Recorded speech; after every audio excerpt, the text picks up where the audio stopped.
Welcome back to She Commerce, where power women and real talk collide in the world of commerce. We're coming at you live from Cannes. This is your Cannes Confidential episode, where every conversation seems to be about AI, media creators, and customer engagement. But underneath all of those conversations is one critical question. Who actually owns the customer relationship? And today's guest has the front row seat to help answer that question with us. We're excited to welcome Preeya Goenka. Did I say that right? Goenka. Goenka. Wonderful. Chief Customer Officer at Beehiv.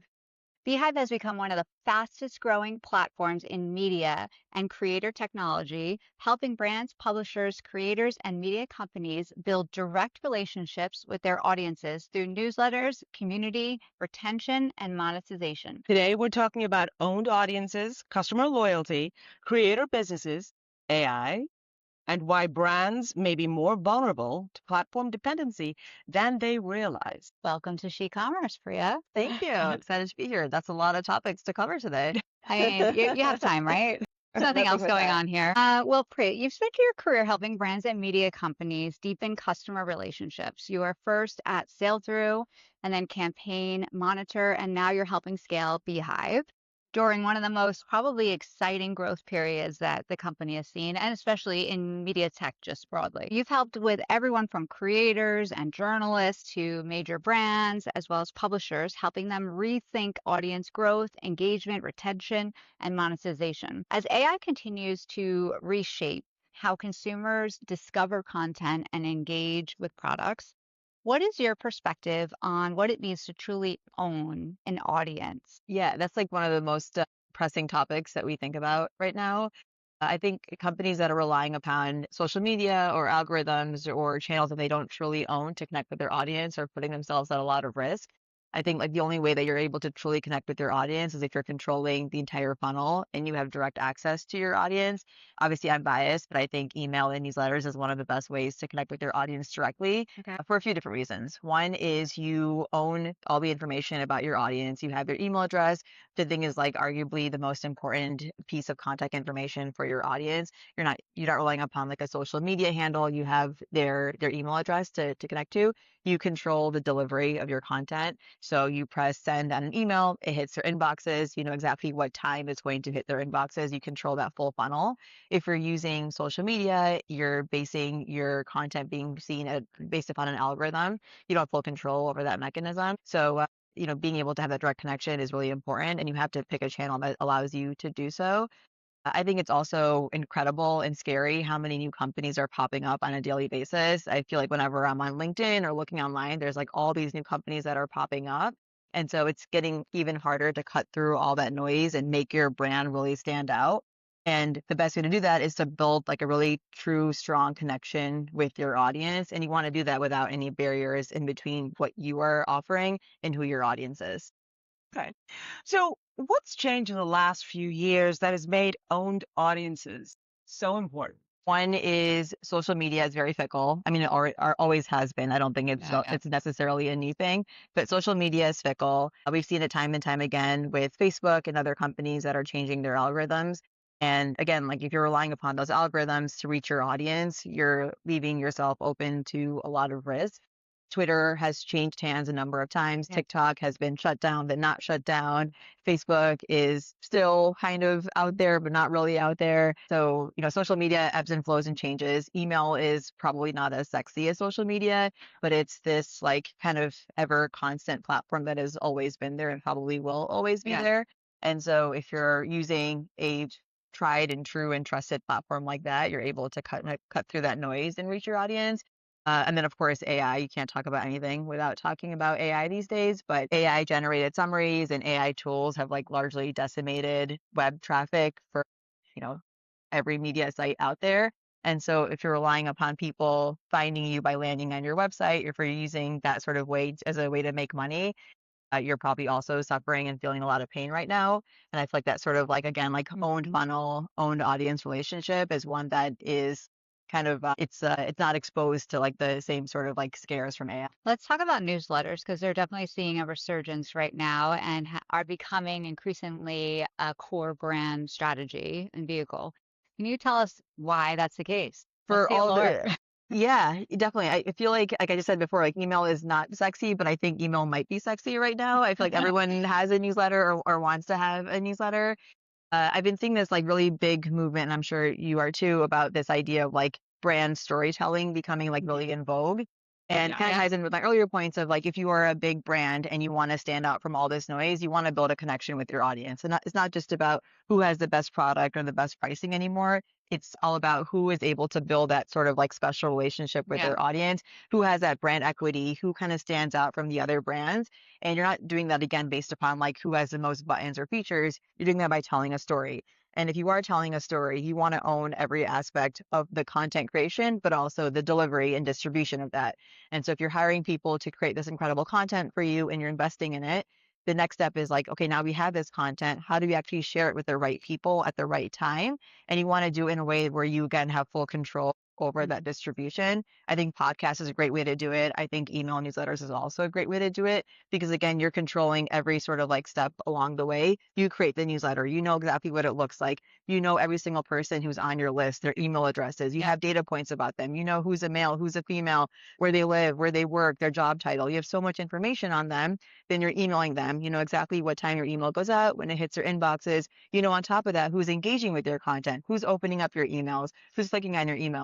That sort of data, that sort of accessibility and availability of data is, I don't think, available anywhere. I'm gonna just ask a clarifying question because when I hear email versus newsletter, are they the same? Is there a difference? Like, is email more tactical delivery of it, and newsletter is more about how you curate the content together to deliver? Yeah, a little bit. There's definitely overlap. I think email is more of like the general channel. Like email is just like sending out Yeah. content. Right. Email newsletters is a subset of that. There's lots of different types of emails, transactional emails, Yeah. marketing emails. Newsletters is more of like that Right. storytelling sort Okay. of content. It's perhaps the end sort of objective is to sell something or to get people into your Yep. brand, but you're not doing it like in a direct salesy way. You're Mhm. more of like building the connection with Yep. your audience. Yeah. So what is, if you join a brand tomorrow, right, and could only focus on one customer metric, what would that be? That's interesting. One customer metric. I'm trying to think. Probably like something around like a repeat buy or like Mm-hmm. repeat conversion rate. Yeah. I feel like getting that initial purchase from a customer or from a prospect is like, you know, one sort of like hurdle to cross. But once you've gotten there, now you have this like potential very loyal buyer and you've Yeah. already gotten through the hardest part. Now the important part is like maintaining that sort of relationship and growing it and getting them to come back and develop like a long-term relationship with. And same thing goes, you know, if you're working in SaaS, you want like a really high retention rate, or if you're working at a consumer brand, you want someone to come to your store or to your website over and over. That like repeat purchase rate is so important. I think that's like probably the most important metric. I think, Done. a lot of brands are focusing more upper funnel on Mm-hmm. acquisition and kind of forgetting about, as you rightly Yeah, said, the loyalty. retention and loyalty. Yeah. And, what do you think brands are maybe getting wrong when it comes to building that customer engagement through loyalty?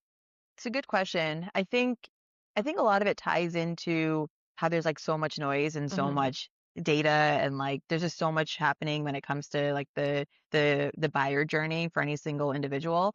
And so there's so much like focus on like, hey, we have to get these people in the door. We have to get them to buy. What can we do to get them to notice our brand and to buy? And then everything is almost like forgotten about after that Right. because there's so much focus on that part. I don't think retention or all that is like forgotten about entirely, but I think it's more of like maybe on the back than it used to be. Right. Like retention's always been kind of like the North Star metric, Yeah. especially in SaaS. But I feel like in more recent times, maybe fallen a little bit to the side. And so I think like again, like that's probably the more important thing to focus on Yeah. because you can have 100 customers coming to the door, but if 98 of them are not coming back, Right. ultimately it's kind Right. of meaningless. You probably want like two people that come back over and over and over again. Of course. That's way more impactful. Yeah. And I think it's really easy to like forget about that part of the puzzle. 101. It is. Like It you do is. all the courting up front, you get Yeah. the girl or the guy, And and it's like, then yeah, done. Forget about Work, Jacqui. put a ring on it. Put a ring on it. That too. And then keep putting rings. I mean, I feel that. I feel that, and I've felt that as a consumer. I've felt that lack of loyalty, sort of the lack of loyalty increasing, as in, Well, hey, that you know. I was like, this time, I mean, don't you love me anymore? I mean, do I have to leave you? Do, yes. Because they spend more on acquisition to get you Yeah. back.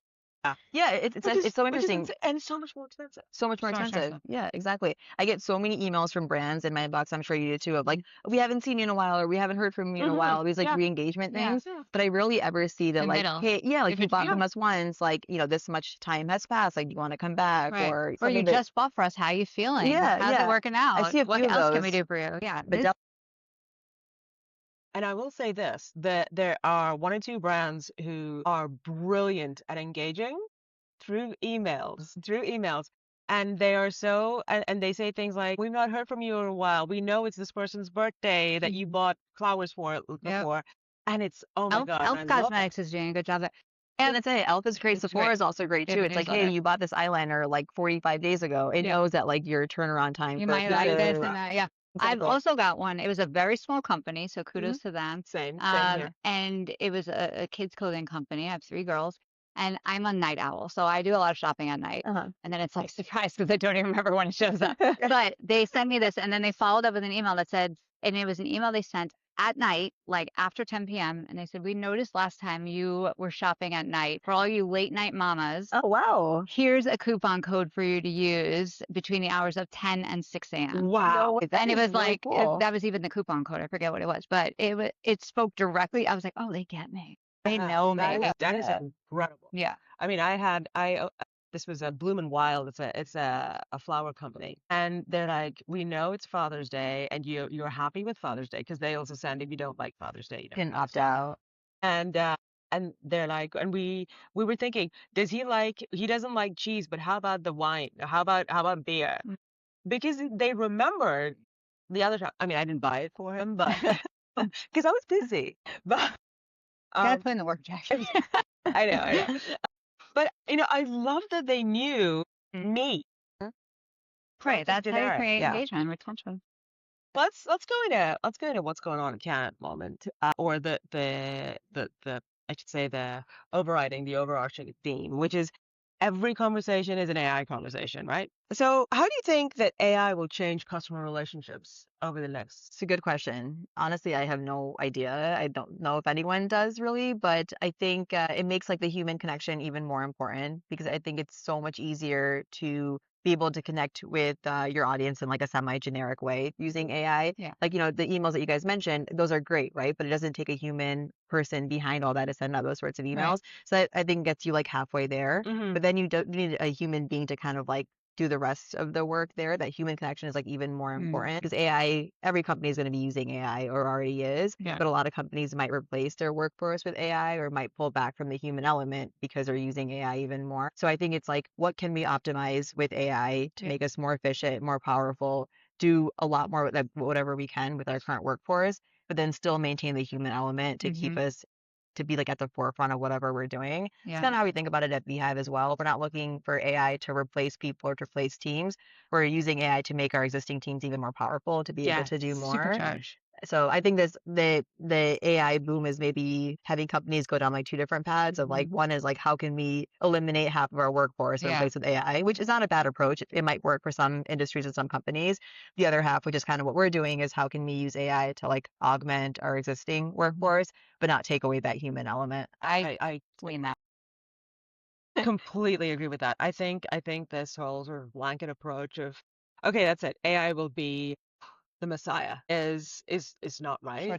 It's not right because you need to have someone to do the thinking and the planning and the programming and to provide that human element that it only does what it does. It's exceptional when you work with it exceptionally. Yeah. Mhm. Well put. The other buzzword everyone uses is personalization. And, to your point, like those emails, a lot of that can be automated through AI. But what does meaningful personalization mean? And how does AI become part of that or help facilitate that? I think personalization to be able to do it effectively in like in 2026 is to pick up on like nuances of people's personalities, like the email that you got, right? I feel like that's such a it might not be that hard for the company to send that email, but when you saw it in your inbox, you're like, oh wow, this is like a Yeah. really cool Yeah. thing. And then you remembered it and then you brought it up again here. Yeah. I think those sorts of things I think go a long way. They could have easily made that email a lot different in like the Right. tone or the It's not just like attitude. male, female, like Exactly. And it's not just That's like not here's enough. a coupon code. It's like hey, we remember that you shopped at this time and Mm, you're a mom and like the promo code kind of like Spells ties it into out. the Yeah. rest of the story. And I think it's probably easier than ever to be able to get those pieces of people's personality and shopping behavior. I think that data was probably even accessible like many years ago. It's even easier to get these days. And so Yeah. if you're able to tie in that data set that's easy to get with now like the automation part and like bring all the pieces together, I don't think it's like rocket science by any means, but a lot of people just aren't really doing it or thinking about it that way. Yeah. But it's like those small moments that go a long way in building brand equity. Memorable moments. Yeah. And it's a fine line though between like Big Brother creepy and getting it right and having that context. So where do you draw the line? I don't know. Maybe I'm the wrong person to ask about this because I don't know if there's a line. I feel like all of our information is kind of out there already.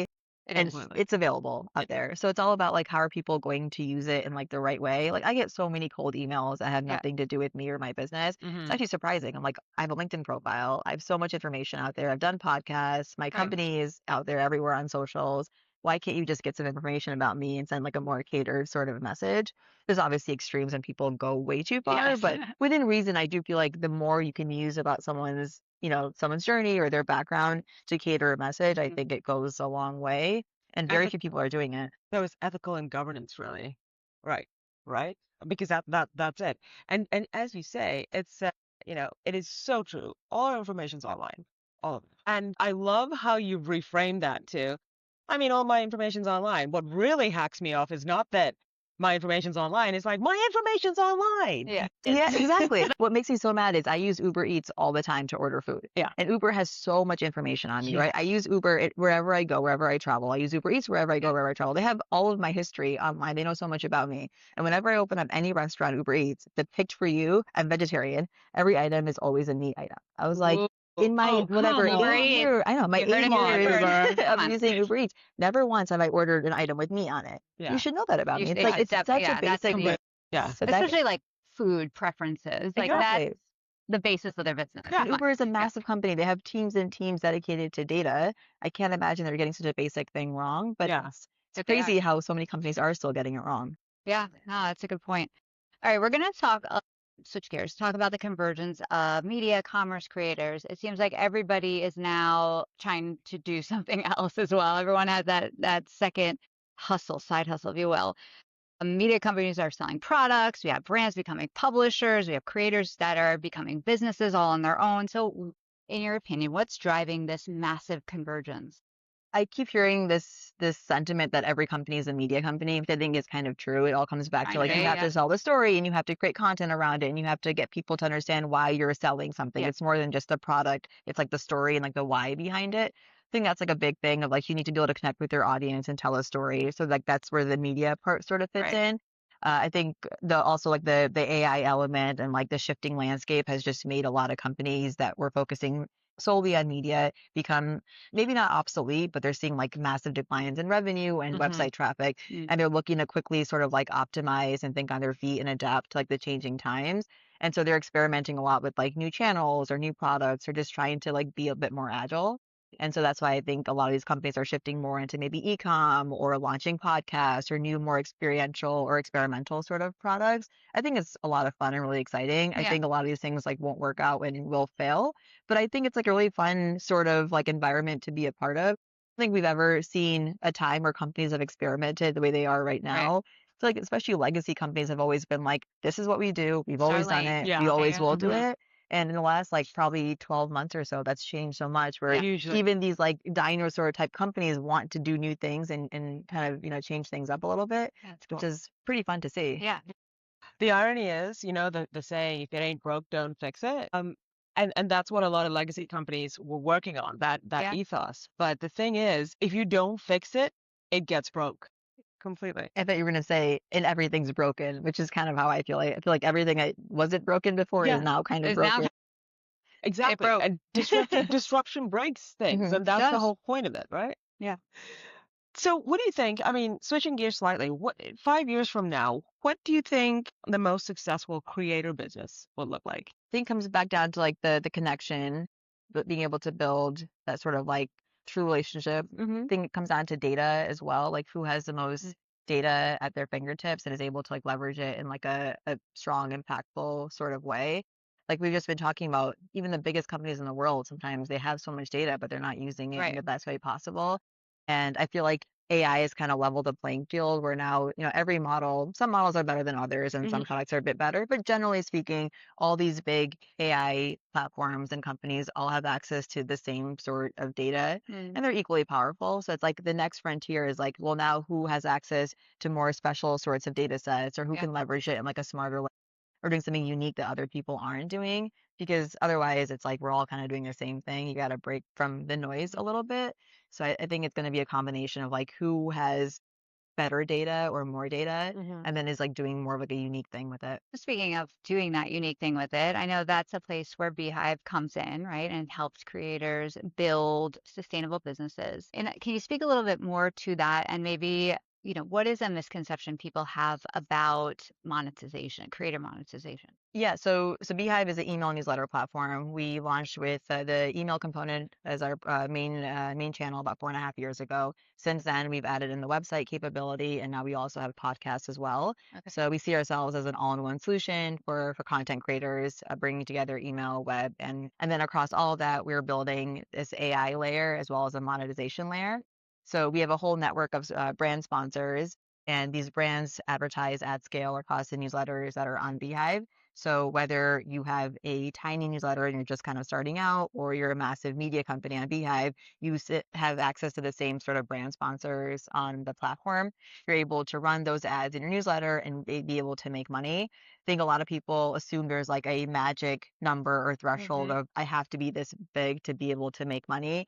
Or a bigger newsletter is better than a smaller newsletter. I think both of Not those are necessarily. wrong. You can monetize with a very small newsletter. You don't have to have a big one, especially if you're using a platform like Beehive, where again, the size of your newsletter doesn't matter. You can monetize from day one with 100 subscribers. I've also seen newsletters that have 10,000 subscribers that make way more money than newsletters that are 10 times that size. Hmm. Just comes down to like the quality of your audience, the quality of your content, and how engaged your audience is. If you're writing really, really good content and your audience is, for example, all founders and C-level execs, people with like high purchasing power, Yeah. that audience is so much more powerful than a Of course. loosely engaged audience that's, much, much bigger. Sure. So people get caught up in these vanity metrics of, oh, I want my newsletter to be this big and then I'll start making money, but got to get away from that and Yeah. focus more on the quality part. We need to join. Yeah. Yes, definitely. Priya, you've helped build the customer organization at Beehive during a period of tremendous growth. What have you learned about scaling up partnerships, teams, and culture in such a high growth environment? You have to treat every customer like they're your only customer, whether you have like 10 customers or I think now we have like 45,000 customers or so. And I think that's like the only way that you're going to build those really strong Yeah. connections. Of course, you have to be smart at how you do that because with Right. a small startup, you can't actually do that with your entire customer base. Of course. But we have a customer success team that works with our high touch, larger customers. Okay. And then we have a support team that works with all of our other paying customers and both are equally plugged in, technical, high touch. If customers ask in with like a complex question about the product or a workflow or anything else, the types of responses they get are like very, very well thought out, detailed screenshots, Good. oftentimes like room recordings of exactly what to do in the Hmm. Nice. product. I've never worked at a company that does that sort of like high touch sort of support, regardless of how much money that customer is spending. And so you have to get, again, smart about how you're doing that. So we do leverage AI in a lot of places to Yeah. make our work go further and to make us more impactful. Sure. But you want every customer to like think of Beehive as like, oh, wow, I love using this platform. Not like, oh, I can never get a hold of them or, X, Y, Yeah. and Z, which you hear about other platforms Yeah. out there. It should be a very positive experience to use our tool. Hey, That's wow. important. As a leader, how has your management style evolved over the years? Have to ask the people that report into me. Yeah. So we talked a bit about this at the beginning, but I worked at Sail Through and a few other email companies before. I managed a large CSM team there. I had about 40 people reporting into me. And then when I moved over to Beehive, I was one of the first employees. We were very flat org, so there was no real reporting lines or anything. And then over time, there were people that reported into me loosely, but again, we didn't really have much of an Right. org chart.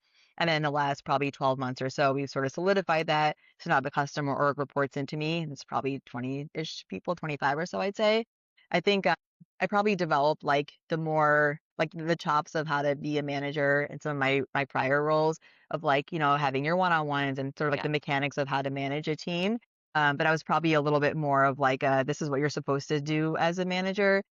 coming to Textbook. Beehive. Yeah, a bit more of that. Coming to Beehive because it kind of happened organically. There was a lot of like mentorship along the way and people that didn't really report into me, but kind of reported into me Right. that I like, took care of and helped them grow over time that maybe now do report into me or maybe they don't. And I feel like that's like a really different way to manage because you don't want to cross the line because you really aren't their manager, but you want to help them and support them and nurture them and like help kind of Yeah. define or grow their career.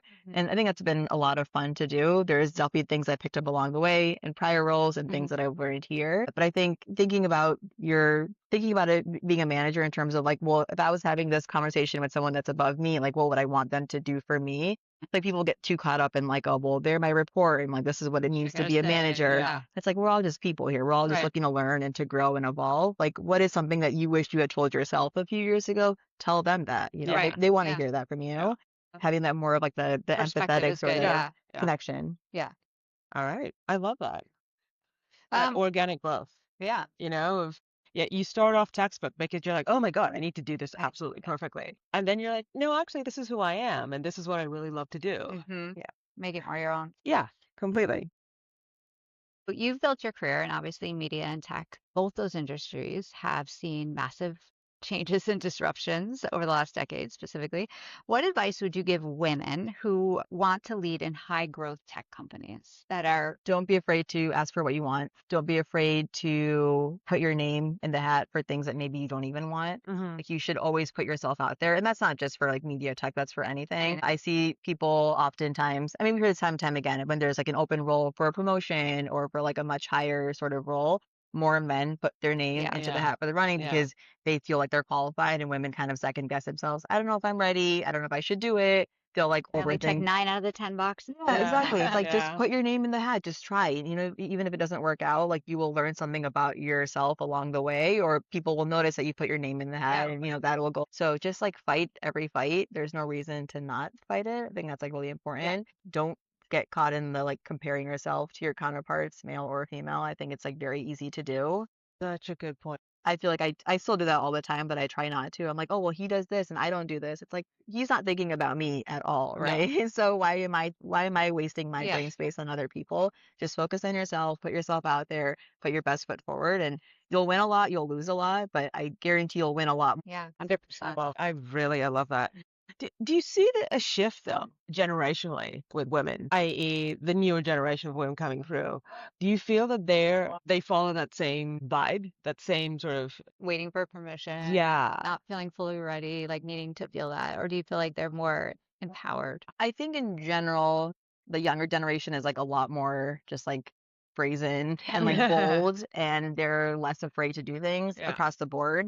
But I still feel like women are more, Disproportionate. reticent? yeah, Yeah. yeah, definitely when it comes to like raises, promotions, or just like the confidence to Yeah. do things. I Yeah. feel like they second guess themselves a lot more than their male counterparts do. Oh, 100%. Just does that happen? At what point? Yeah. You know?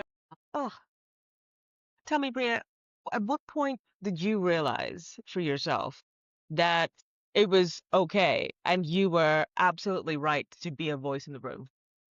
I will let you know when I get there. I think I'm still figuring it out. I think I'm still getting there. I think going back to my earlier point, I don't think necessarily that women don't have the confidence. I think that men have a lot more confidence. And I think you have to almost like fake it as a woman to be like a little bit louder than you want to be and a little bit bold. It's not that you necessarily like feel like you have to be that way, but to compete in the room you do. Right. And so even now I feel myself sometimes like competing for attention in meetings of like, hey, I also have something to say. Yeah. And I'm not the loudest person in the room, but I guess maybe I have to become the loudest person in the room just at least for a few minutes. I can put myself out there. I'm definitely more comfortable doing that than maybe I was a few years ago before I looked for permission of like, oh, why don't I looks like you have something to say, why don't you say it? Now, even if I have to like interrupt a little bit, I will do it to get my point across because you're probably not going to get the permission or the invitation if you sit there waiting for one. And so you have to be like maybe a little annoying in meetings or maybe like a little bit like talk over people. But if that's the only way that you're going to get your point across, you have to do it. Yeah. And do you think that comfort with doing that has come with experience, like through the ages, because you're All the 175 decades. in terms of, you started off waiting for that permission and waiting and waiting, and then the meeting's over. Yeah, exactly. It happens all the time. Mhm. It definitely happened a lot where I would be frustrated where I was like, hey, I prepped for this meeting. Yeah. I had all these great points I wanted to make. And then I walk away from the meeting not having said a single word, or even worse, someone else said the things that were on my mind that I had spent the time researching. It's Yeah. like the worst That's so feeling in the frustrating. world. And it just kind of like compounds, right? It happens once, it's probably going to happen again. And then you're probably known as being the quieter person in the room. So you get less opportunities to Right. speak. And it's not that it's Spirals, impossible to yeah. break away from that, but you don't want to sort of like have that reputation or Yeah. people think of you that way. Yeah. So you just have to kind of like go in sort of hard, maybe more than you need to. Yeah. It's the only way that's gonna work out. Yes. Okay. Now this Okay. is a quick fire round, so it's like snappy answers Some that. first thing that comes through to your mind. Newsletter you never miss. That I never miss. The female quotient. You guys read that? I'm Oh, sure you do. Fangirl. Yeah. Yeah. They're on totally Beehive. fangirls. They have a great activation here in Cannes. I mean, they're Yeah. at like every big Yeah. conference and event. But yeah, I love their newsletter. It's of course like workplace executive focused with like a female perspective. Yeah. So like that it has a female element, but it's not all just about like being a woman in the workplace. I Yeah. think it's a great newsletter. What's the most overused marketing buzzword? So many. There's so many. Incrementality. Full funnel, I think, is the one I hear all the time, Mm. especially being here in Cannes. Creator economy or AI, which gets overhyped more. We're hyped more. I think AI. I think creator economy, I mean, you can't walk 2 feet anywhere without hearing about the creator economy, but I still think it's like such early days Mm. for creator economy. I also live very much in that bubble. So Yeah. for me, I thought it was like overhyped like 2 years ago and we were just at the tip of the iceberg. And Mhm. every month it's like growing bigger and bigger. But you see these like massive companies that are investing so much into creators. See like MasterCard and Mhm. Fox, they're Yeah. launching their studio. So many big companies that I would have never thought that would be focusing so much on the creator space that are doing so. They're just now starting to invest. So I feel like we have definitely like a long runway Yeah. to go for more growth versus AI. Still also a long runway, but I do feel like it's just so much hype Overused, around yeah. it that it's taking away from like the reality of like what it actually is. Yeah. One leadership habit you swear by. So I do a one-on-one with all the people that report into me. I do it bi-weekly. And so when I was a younger manager, back in the day, ages Yeah. ago, I used to have like an agenda for like all the talking points. There's like Mhm. 10 or 12 items that I wanted to kind of go through, like emails that I needed like closure on or meetings or Mhm. whatever. Like most of like the 30 minutes.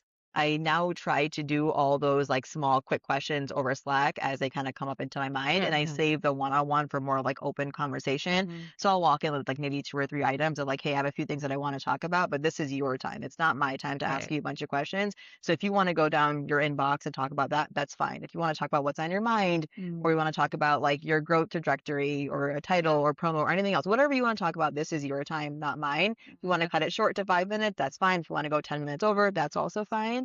But I give like people that report into me full power and control Mhm. over the one-on-one.